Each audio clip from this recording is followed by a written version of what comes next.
traders to the show, to Inside Traders, where we watch the order flow from big banks, institutions, whales, and we get to follow what the smart money is doing.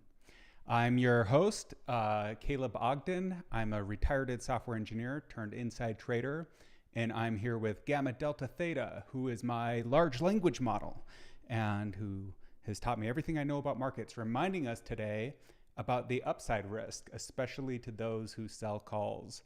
I have been a call seller in the past, and I've let those fester and basically let those crush my returns. And so, yeah, just a friendly reminder that the risk is not only to the downside in markets, but also to the upside.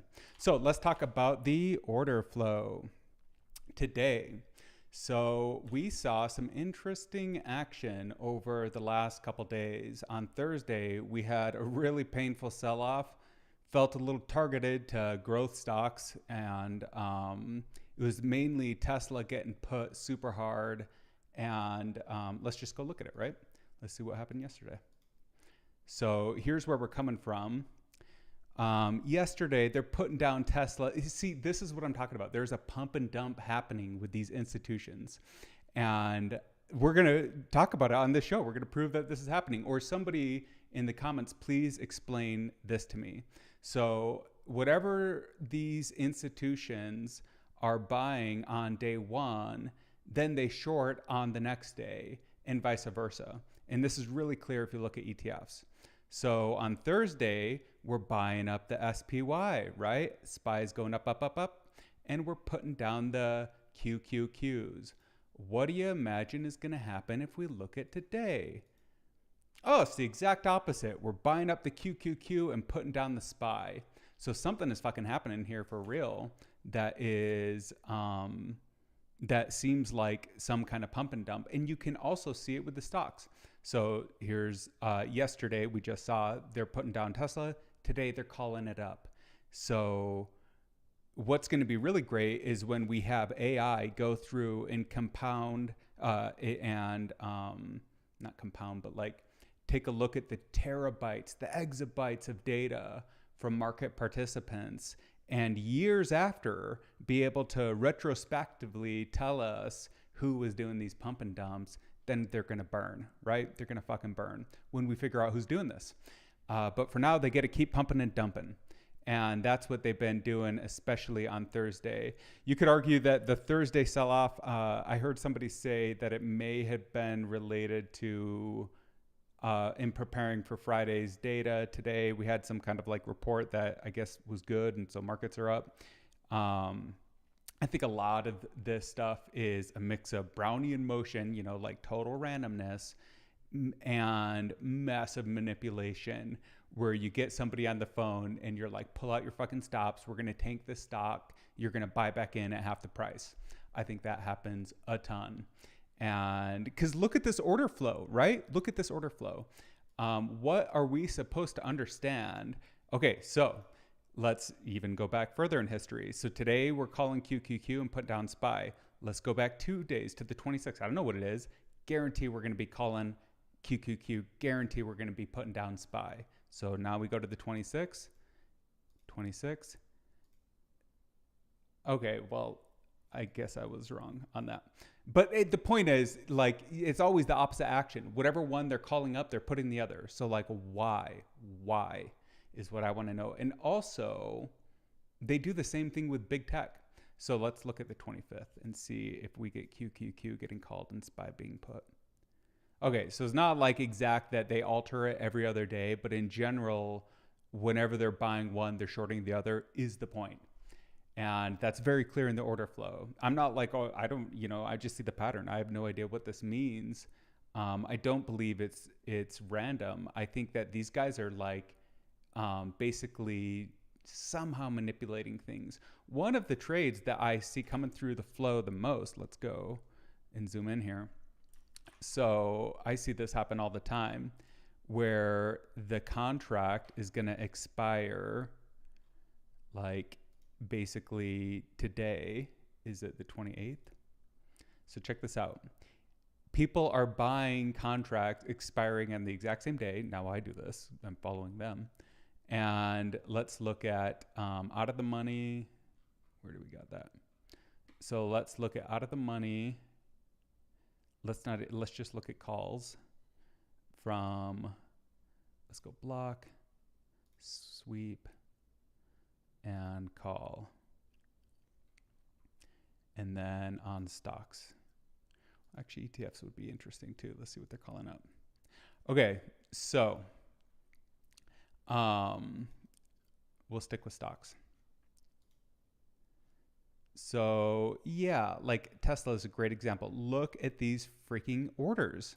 So we got 50K, 50K, 50K, 28K, 50K coming in for contracts that are the most risky expiring contracts on the market. And I think what these algos do is they look at the technical indicators, which I'm like getting a little bit better at. And honestly, they're pretty predictive. And it makes sense that they would be predictive, right? Especially with algorithmic trading, because as we go up or down, there's going to be natural points of like congregation, or when a lot of buyers and sellers are participating at that price level for whatever reason. I don't think it's like total random. I think there's good reasons why participants coalesce around a given strike price, around a given stock price number. But the question is, what are these crazy risky bets about? And so I have to imagine they're buying just out of the money calls, waiting for like a 10% price improvement, which probably happens in like a fraction of the second, because they probably waited for a technical move up, and then they're instantly selling them, and then they're just like repeating that trade again and again and again. And so I want to understand all this stuff better. Like, that's my interpretation from looking at the data, but of course, like, I don't really know. I'm just trying to understand why the smartest money in the world is buying the riskiest contracts possible en masse, en volume, every single day. Doesn't seem that smart to me, unless you know what the price is going to be, unless you have some insider information. Then it might be a very smart move. Either way, they do it every freaking fucking day. Let's look at the flow again. So Tesla, so we're calling up Intel. I think Intel actually had a pretty good move. Let's see. Intel. Oh, I don't think you can see this. Let's switch to, can you see that? Nice. So on the daily, what did Intel do? $2 up? What's the percentage? 6%. Nice. So yeah, that's a great move. So these institutions, they know what they're doing. They're calling up Intel. Lo and behold, it's up 6%. Now, it was down this morning. What's that low price? 35.60. I got to get some better software for this, for charting. But yeah, like these guys they have some insider information. Okay, back to the order flow. Not that one, this one. Nice. So yeah, we're calling up Intel. You know, I can't quite figure out why they're putting down Apple, Amazon, Nvidia, Meta, and Microsoft so much. I'm telling you, there is collusion happening. There's something coordinated happening between the SPY and the QQQ, all of which track big tech, and the big tech companies. Like, are they super overvalued? I don't really know. I think they might just be getting amped up through these trading algorithms, and kind of like, by amped up, I mean literally amplified by all of these institutions doing the same kind of coordinated buying and selling. Because like some of this makes sense, right? AMC, put that shit back in its place for sure. SoFi, you can put it. I get it. Airbnb, maybe put it. Palantir, that's rude. We like Palantir. Although I think Palantir was getting called today. I think the action on Palantir was very bullish. So that might just be hedging. But either way, we see all of these different kind of like trades coming in on the SPY, the QQQ, and big tech. And that's like where all of the action is focused. So here's something I would like the infinite AI gamma delta theta once it's like fully leveled up. Am I like overexposed? Yeah, let's fix this.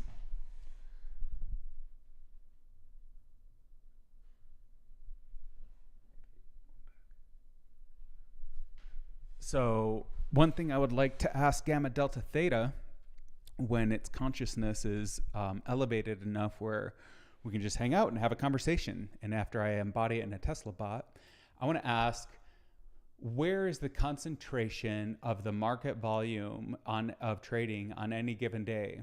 It's not going to be in stocks. It's going to be in options. And I don't think it's going to be like long-term, well thought through, like meticulously calculated positions. No, it's going to be 0-day options on big tech. That's where all of the freaking transactions are happening. That's where all of the volume is. And I don't know why. Those are great companies, right? Google, Amazon, Facebook, Twitter, Tesla, and Netflix, and now Nvidia, and like these are great companies, no doubt. Are they the only companies that are going to be successful in the next 10 years? I would argue that they might be incumbents, right? They might be ripe for disruption. And is it ripe? Either way, they might be about to be disrupted. And so the truth of whatever they are, I don't think matters. What matters is the smart money is playing games with us. Okay, so today we're calling Tesla and we're putting down Apple. What are we doing yesterday? Oh, we're calling up Apple and putting down Tesla. What are we doing on the ETFs?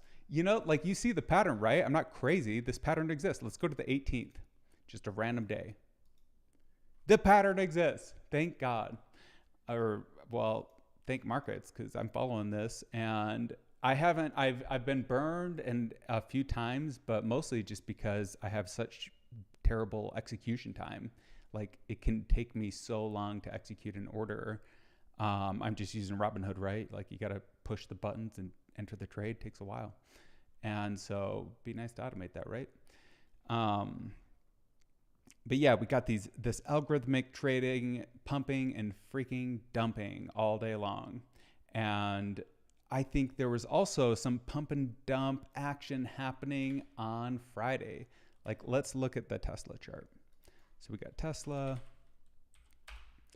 Actually, I think there's like an option that shows this price action very well. But first, let's just take a look at the weekly view. So we can see after this like sell-off we've been going through since the earnings report, which is, I guess, to be expected. It's like every time Elon Musk is going to shit on his stock, every time he's like, yes, every time I will shit on it every time. And so, yeah, like we hit some lows on 253 to 254, but then we rebounded off those pretty quick yesterday. I guess it would have been today that rebound happened, right? What's the timing on that? 27th? Okay, so it was yesterday that the rebound began. And yeah, like why on day one are they pumping up Tesla, selling it down, and now they're pumping it up again? Like you could see it in every technical. We're gonna get answers, but we don't have them yet. Right now, all we can do is look at the flow, look at the order flow. And so let's go back to this one. Yeah. Let's go through a couple companies. Like we could talk about kind of my take and what I see happening. Mostly I'm focused on the next wave of what I see to be big tech. Honestly, I'm kind of like most interested in fintech. So that's like Coinbase, Hood are the two I care about the most. I cannot believe the bullish action on Coin. Look at that bullish action. That's today, right? Yeah. So Coin is getting called. It's crazy. It's crazy how bullish people are on Coinbase when they were so bearish like a month ago. Like now everyone wants it. Um, you could not get a bid for Coinbase a month ago, maybe 6 weeks ago. So Coinbase, we're bullish. Hood, we're freaking bullish. Really excited for this earnings. Maybe I can talk a little bit about what I see with these companies and why I talk about them so much. So Robinhood is an interesting app. I remember when they launched, it must have been around 2013. I think I applied to work there. I had an email exchange with Brian Armstrong in the early days in 2012. And I definitely applied to work at Coinbase or at Robinhood as a software engineer, I believe, back in the day. And it, like relatively recently, a couple of years ago, maybe a year ago or whatever. And the reason I was so interested in gathering equity in these companies is because they're both changing a separate part of the financial landscape. So Coinbase is the premier brand in crypto. They're the only brand in crypto, right? Everyone else is a Sam Bankman freaking fraudster. Even Gemini, like I love the Winklevoss twins as much as the next guy, but I don't really trust Gemini. Coinbase is the institution. It's like the JP Morgan of crypto, right? If there was such a thing, it would be Coinbase. And they want to work with regulators. They want to bring clarity to the industry. They own a piece of every crypto company ever. And I hope to God that they are just hoarding Bitcoin and a few of the other tokens as well. Like if I was running things, not that I deserve to be, but like if I was, I would be taking a fraction of every single transaction and just putting that in a vault, right? Knowing that 90% of those tokens are just going to turn to dust and be nothing. But those 10% that hit are going to be epic. That would be like an epic accumulator, right? You just take like a piece of the fees and you store the coin. Like they should have been doing that the whole time. Maybe they're doing it now. I think I've heard that they're doing it now. So yeah, I see Coinbase as the JP Morgan, like the premier brand of finance in crypto land. And I'm very bullish on crypto just because I'm very bullish on transparency and democracy and freedom.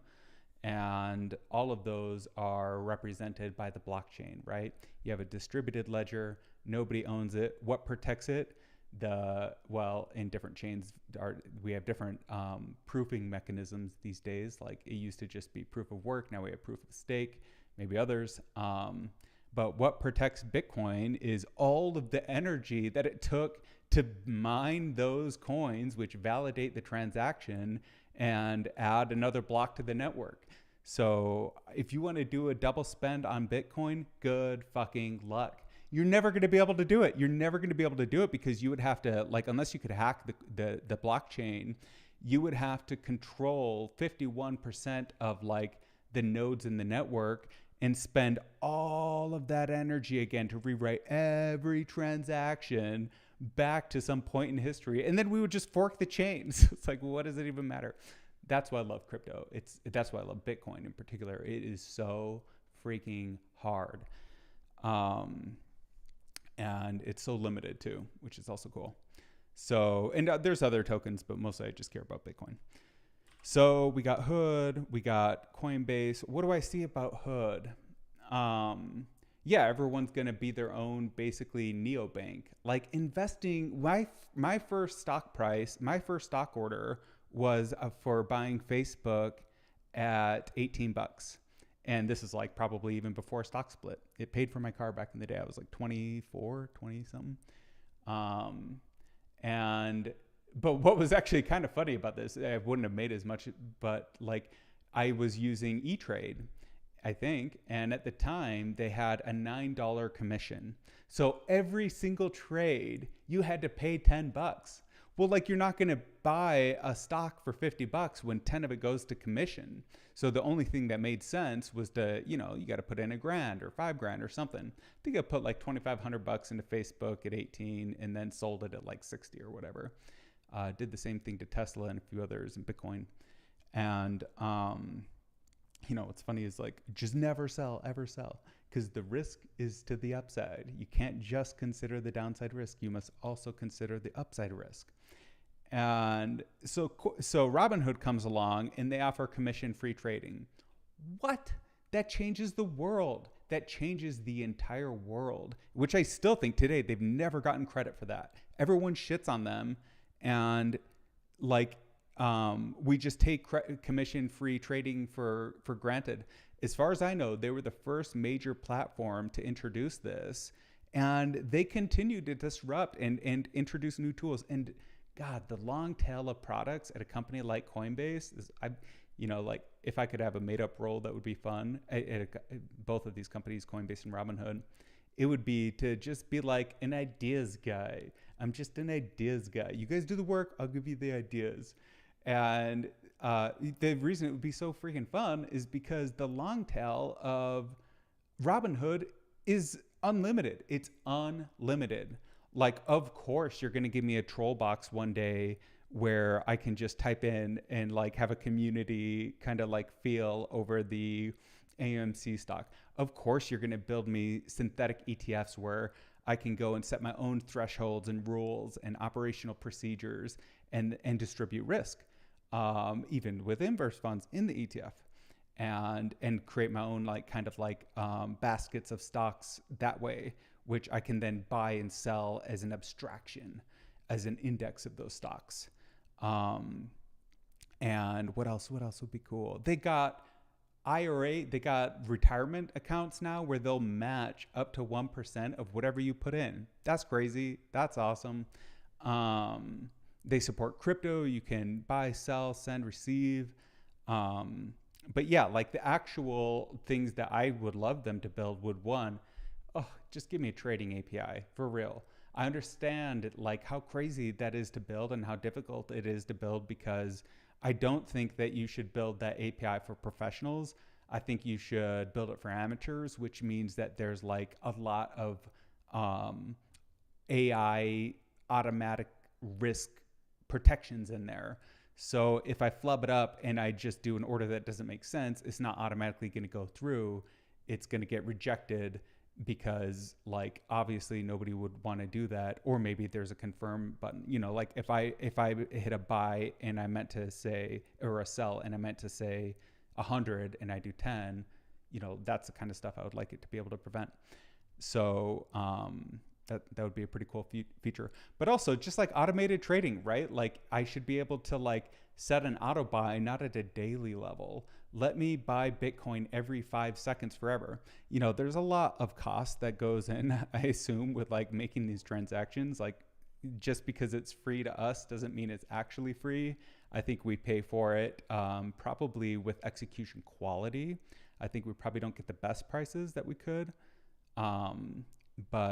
But yeah, so those are some ideas. One last idea for Robinhood would be like, it is ridiculous that you offer margin insurance and you don't just, or you offer margin without insurance is not good. That's not good.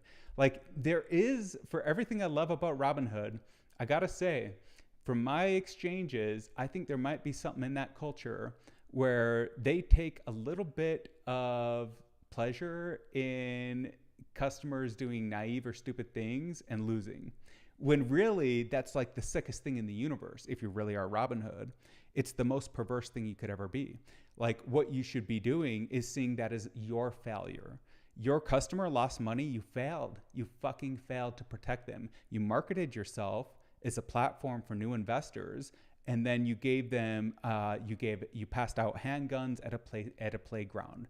And what you could have done is built an insurance product that's basically free, because you have all the data. You can look under the hood, so to speak, and see the order flow. So ahead of everyone what to buy and sell as far as insurance goes, and you could make a profit off that insurance, and you could guarantee to some level customer funds. And so it'll be interesting to see what kind of choices Robinhood makes over the years, because I do love them and I do see them as one of the most disruptive and interesting companies that exists.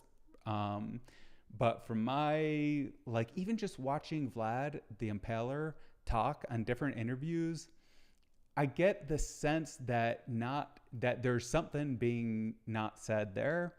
And it comes back to culture.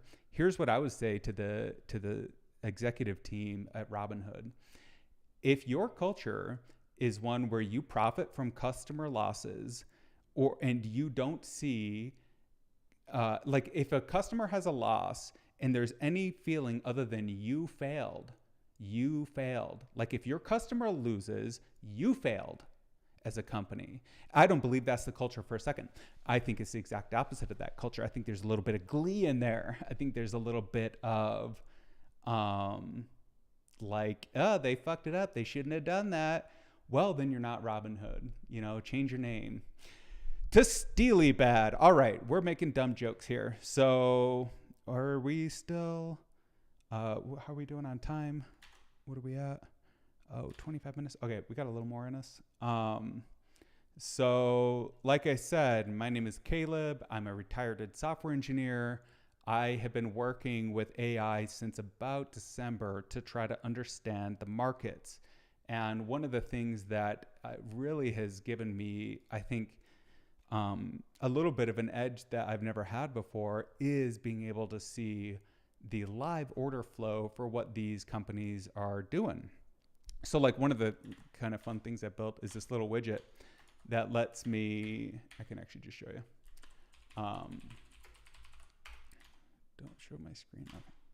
That lets me download really quickly the option chain just as a snapshot for any company and be able to see kind of like what is the consensus that people are buying at.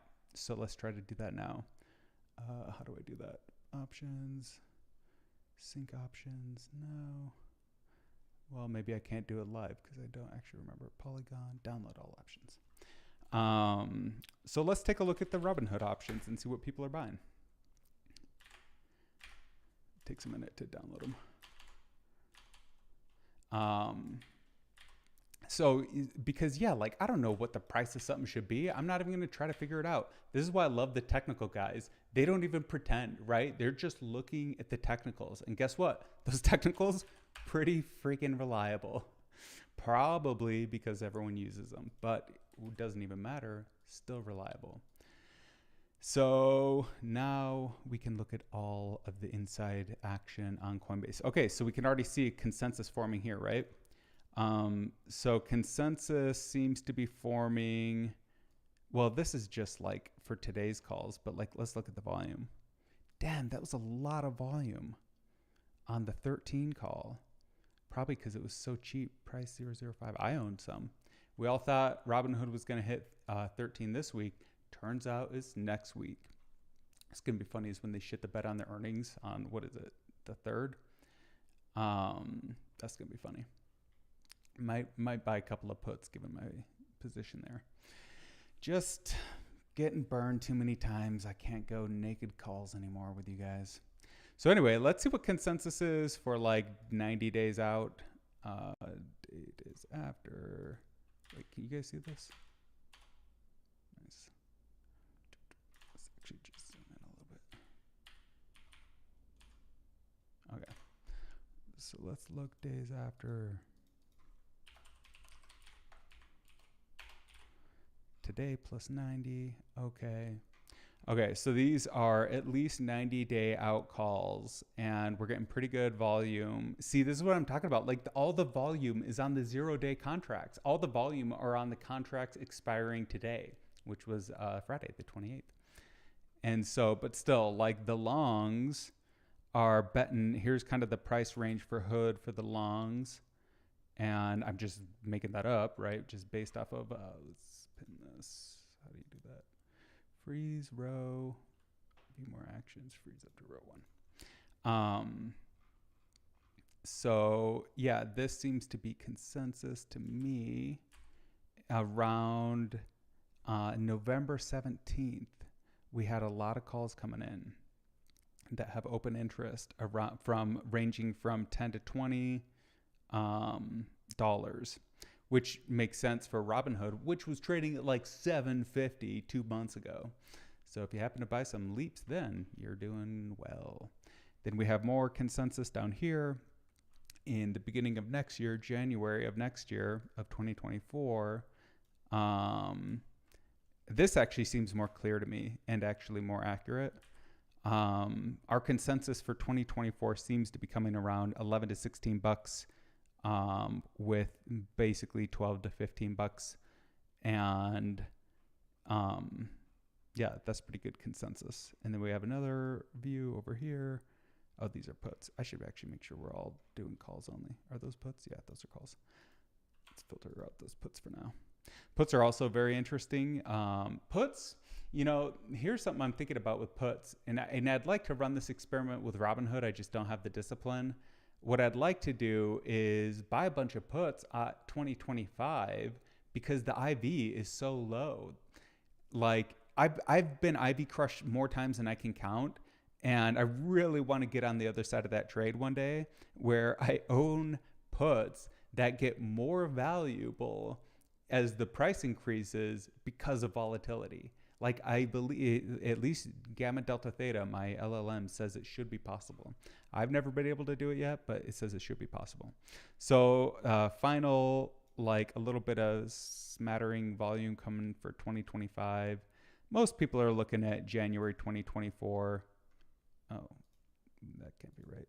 We need the opposite. Most people are looking at January 2024.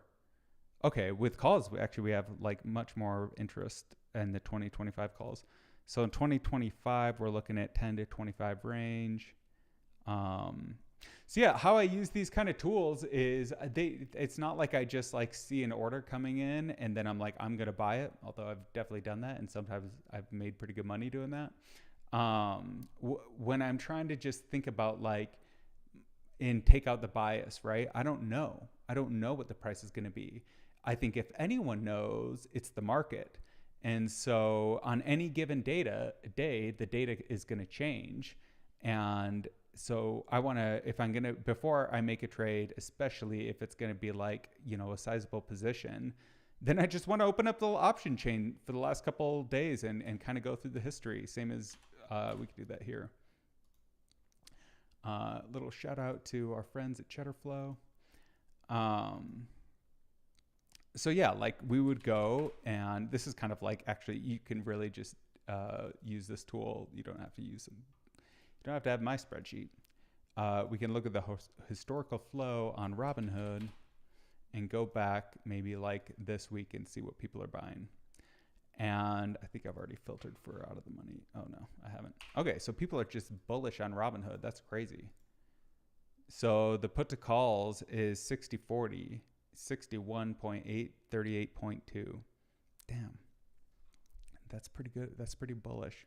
I saw these block orders coming in, these $7. There's somebody buying a ton of hood at $7 strike in 2000 in January 2024. I see that coming in a lot. Here's a bunch more. So that trade isn't super interesting to me because it's too safe. Like to me, that's like a long-term player with like, maybe they got like 50 million and they just want to like ease into the market, right? So what are they going to do? Let's just buy it like way into the money, way into the future, and then I'll get more exposure that way versus owning stocks.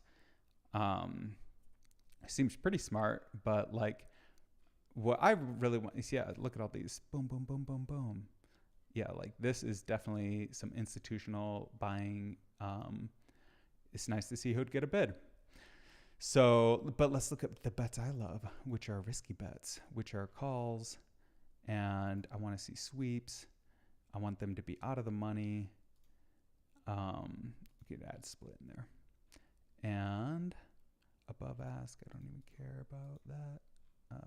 I guess I do care.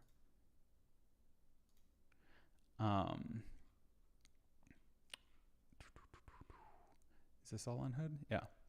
Okay. Premium, call flow. So these are selling calls. I just want to see bot calls. Interesting though. Interesting to see some sold calls. Actually, this is very interesting.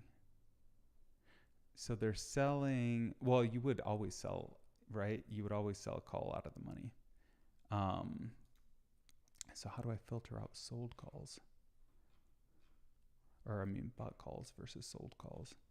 Anyway, well, look, hey, look, my spreadsheet helped even more than that.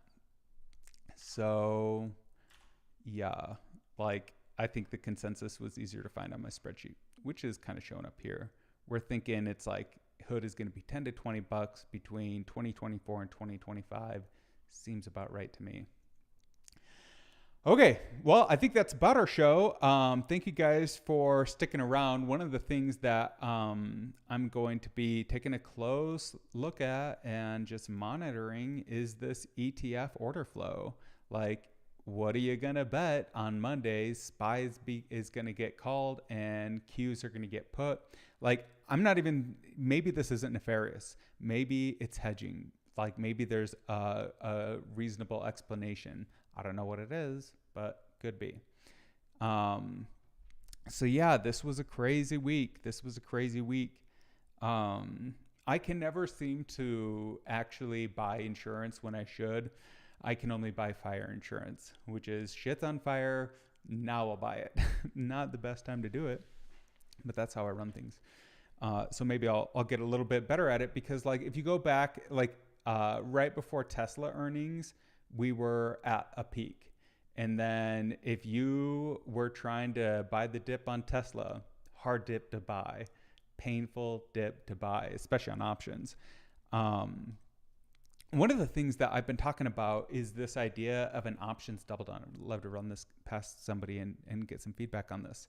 So we all know that options are highly leveraged. They represent a block of 100 shares. And so if I buy a block of QQQ at the money and a couple of months out, then I believe some market maker out there actually has to go and like somehow purchase those shares. Like they have to be collateralized somehow through cash or through equities. Somehow that trade does get collateralized. I don't know how it works yet. And so basically when you buy a call option, everyone looks at the premium and they don't want to pay like high premiums. But like really, I think there is a way to only own calls. And I think this is actually exhibited pretty well by those $7 calls we saw on Hood. So what are they doing there? Like, yeah, they're paying a ton of premium for the $7 calls, but like so much of that premium just represents the equity value. Anyway, one idea I've had is one of the problems I have is like owning too many contracts. One spikes, one falls. I can't stay on top of it. Well, I've thought that this might even be a really good idea, is to just take every contract I have and just like every 100 milliseconds ping an API that I have access to. I use Polygon, and just get the Greeks. Actually, I don't care about the price. I want the Greeks. I want the delta in particular. And what if you only ever bought calls that had a delta of 99? Now that's going to be an expensive call, right? Really expensive call, because the probability of it being a valuable contract for its entire duration is nearly 100%. Now it's all probability. Things can go to zero. Like, you know, obviously it's not a guarantee. Delta isn't a guarantee of anything. But it is a really good indicator, I have found, of the probability that a contract will enter or exit profitable. So here's the idea. You ping every 100 milliseconds on all these kind of like risky calls you own that all have a delta above 99, which means they have a ton of premium value. And then if for any reason, like you'd never look at price, you just look at the delta. If that delta ticks from 999 to 998, you sell instantly. You sell. Like you don't give a shit about the price. You just take market price. And that's because things can change so quickly with options. Like I've been focused on this ARC 50 call on August 18th, which is in 2 weeks, which I think is a pretty good call. Considering ARC is almost at 50 right now. And yesterday, at the depth of that sell-off, you could have bought that call for $60, for 60 cents, I should say, on that call. And today, it's now trading at like 140. $1.40. And so like you see these wild swings with options, and you really have to either be like vigilant, safe, or have some kind of like automation or otherwise have an edge, I think, to get the most value and a most appreciation out of these contracts. Obviously, the more information you have, the better judgment you'll have. But like, I don't even think you need judgment. I just think you buy deep in the money options. If you can't afford them, you shouldn't be buying it. And like, there's two ways I'm currently thinking of playing options. All this is subject to change. I'm literally thinking out loud, but I am thinking this. One way to buy options would be basically to follow these hedges and buy 0-day options. And what I love about that is they're so volatile. They're so volatile. And it's because there's no time remaining in the option. And like, these contracts are dirt cheap because they represent basically only the equity value. You're not paying any extrinsic value, right? Extrinsic is time value. Intrinsic is money value, if I remember. Anyway, it doesn't matter. Like, you're not paying for any of the time value. You're just paying for the equity value. And so people will be like, well, I don't want to buy a Tesla call for $4,000 because that's really expensive. I could just buy one out into the future for $300 and get like the same kind of like price move. Well, I actually think, why would you ever own a block of 100 Tesla shares unless you need to short them? And you need to have collateral for your calls, for your sold calls. Why would you ever own that block of shares when you can just go to the first contract, maybe, and then a couple ticks down, that has a delta of 99, and then you monitor that contract every 100 milliseconds of trading during the trading hours during the week. And if that delta ever drops by one freaking tick, you sell that contract. Anyway, that's kind of what I'm thinking. That'll be kind of the safe way. If not, I would just like look for dips and buy the furthest out in time and furthest out of the money. And because these prices are crazy, right? It's so crazy. For Robinhood, to be trading even at 12 is a shame and not true. And even the same for Coinbase, even though I do believe, just because of like reversion to the mean or whatever, that Coinbase is probably going to go to like 80 before it breaks 120. Could be totally wrong about that, because like the actual value of that company is many hundreds of billions of dollars. We'll see if they can actually make that real. But like, if they do their vision, it's worth a lot of money. And so like, the prices that we are able to purchase these equities at today is so close to their floor levels that I think it's worth it to participate in the options market. And then, as you know, like if Coinbase, ARK, Robinhood, Tesla, Unity, if all these had tripled, yeah, I would be in shares and I'd be selling calls, same as the next guy. I'd do that even now temporarily just to raise money. But very painful process. It's not worth it. Anyway, yeah, I guess that's it. Like, that's kind of how I'm thinking of options, is like, it's worth participating in the options market now because the prices are so low. You can participate using deep in the money options that have a ton of premium value, but really that just represents the equity of the stock. And as long as your delta is 99, I think that's the same as owning shares in my mind.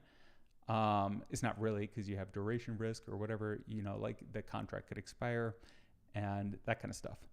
But I think it's still worth participating because of the prices. So you could do it deep in the money with a high delta low at a short duration, or you can go way out of the money, way into time at a long duration. But either way, these prices are still insane. So the question is, can the bull rally keep going? It's not, is it a bull rally, or is it just the trillions of dollars that were taken to the sidelines because of like massive uncertainty around the economic situation, around the war in Ukraine, which like we don't even think about anymore. Maybe we should think about it more, but we don't. And all of this crazy like inflation, like all of that was adding a lot of uncertainty. And what markets really don't like, I've learned, I can't remember quite where I got this quote from, but it's not my own. What markets really don't like is uncertainty. They don't care if things are bad. They just want to know that they're going to be the same. And when things get uncertain, that's when you start seeing the VIX pop. And that might be one last thing we can look at before we close is the VIX, because it's such an interesting indicator. I've come to rely on it more and more. Basically, when this thing, am I showing? Let's see, this one. Okay. So this is the VIX. Actually, this is like a 2x leverage one, but doesn't matter. So like, first of all, let's look at the historic like 1 year trend, even 5 years. Okay. So this is probably the peak. This is like when this index was, this ETF was introduced, we were at peak fear, at least relative to the ETF. And there's an inverse of this, so the chart would look the opposite. And so that was April 2022. And the VIX has just been falling. So then like we're in October of last year, we're still at $70. Right now it's $3. There's no volatility in the markets, which makes the option prices also, I'm pretty sure, very affordable. If gamma delta theta, my LLM, is correct, that's how it works. And so how do I use this? Basically, when I get like when my spidey sense during a trading day, which I would love to be able to use technical analysis, but I don't know it well enough yet. But like when basically I think things are going to go down, I just go look at the VIX. And when this thing starts spiking, it's definitely going down. It's definitely going down. So it's interesting. There's all these different indicators that you can use to trade. But the biggest indicator and the best indicator in my mind is the ground truth of the order flow. What contracts are people buying? Because the smart money, I don't know if they're buying shares. I think they're buying 0-day expiring high-risk contracts and scalping big tech for a couple of units a day. And they're doing it at such high volume and such high frequency that they're able to earn like pretty good credits doing that. And probably not a trade that humans could replicate, but we can look at what they're doing and speculate as to why do you guys put QQQ and call SPY and then invert it every other day? Is it hedging? Is it pump and dump? I think it's probably pump and dump. But as we get more people watching the show and participating in the comments, like hopefully we can get some like other ideas and not just my rants. If you made it this far, you are an original, right? Like, thank you for hanging out with me. Thank you for letting me talk into the camera and kind of share my views on stuff. I'm just going to keep highlighting the order flow every episode because I find it tremendously helpful myself, and I think that others will too. And so, please do the usual, like and subscribe, share with a friend, write me a poem, anything you can think will be helpful.